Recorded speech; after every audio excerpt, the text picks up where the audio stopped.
We are back on Morning Line. Thanks for joining us. Nick Barris here this morning, along now still with just Metro Vice Mayor Jim Shulman. Appreciate him staying for the show.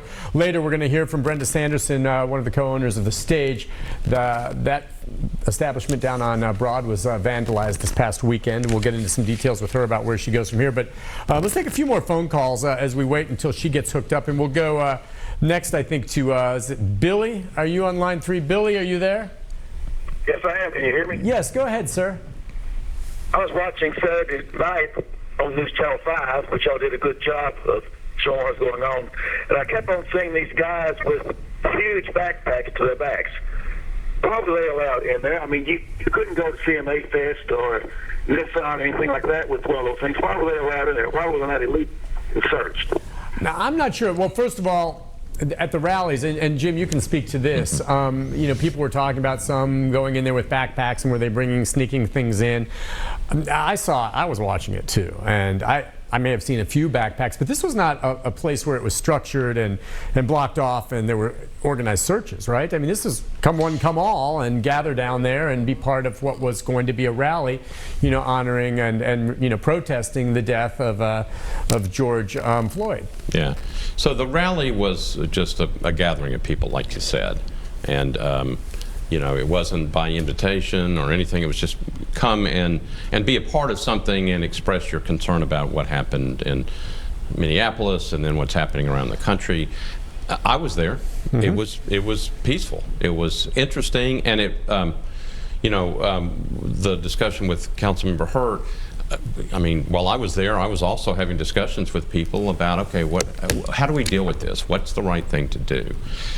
The thing that happened Saturday night was obviously, you know, where people are still trying to figure all that stuff out. But that's one of those things. Somebody used the term fluid.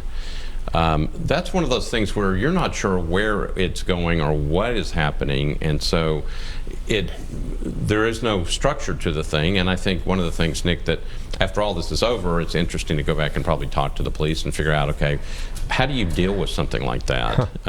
Because you don't know where it's going. I mean, if we had known that everybody was going to be sitting in front of the courthouse square, we might have been able to block off that end, but you don't know. And then you also don't want to up the situation. You don't want to, you know, make it worse. And so I think the police did an excellent job of trying to contain it. I know people are mad and saying, well, look at the front of the courthouse. Well, nobody was hurt. That's the biggie. I'm glad you mentioned that. Look, as bad as it was, and nothing to minimize what we saw Saturday night, compared to what we've seen in some of the other cities, Nashville, you know, nowhere near as bad as some of the other cities. And one of the flashpoints on that, in my opinion, is that there were no serious injuries here, thank goodness. The buildings can be repaired. It's awful, awful. But boy, it's been far worse in some other cities. Let's go next to, I think we've got Monty. Monty, are you there, Monty? Yeah, I'm here. Go ahead, sir. Okay, I just want to share my thoughts. This whole situation to me is totally ridiculous. What happened to George Floyd was totally ridiculous. What happened in Nashville, all destruction and protest, is totally ridiculous. In my opinion, what did Nashville have to do with it? Nothing. Well, just keep in mind, I think we all can agree that the racial tension and the stress and the incidents involving things that have made the news are not obviously isolated to Minnesota. They've happened everywhere. In fact, there's a case pending here in Davidson County where a white officer is charged with the shooting death of a black man. And that case is pending, okay? That case is probably going to go to trial, if not later this year, early next year.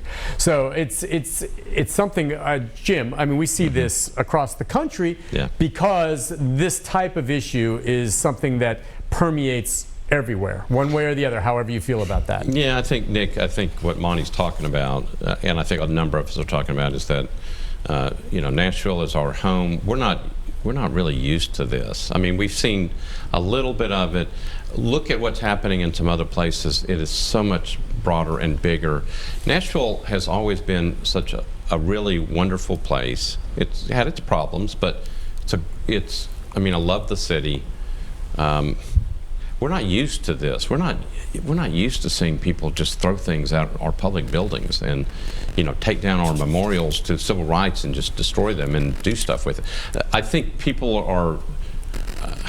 It's sort of like they're coming out of a situation and sort of being in shock. It's like, what happened?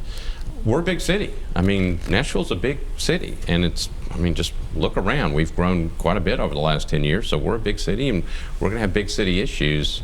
But I think people are sad that it happened and that it happened here. But we have to address it.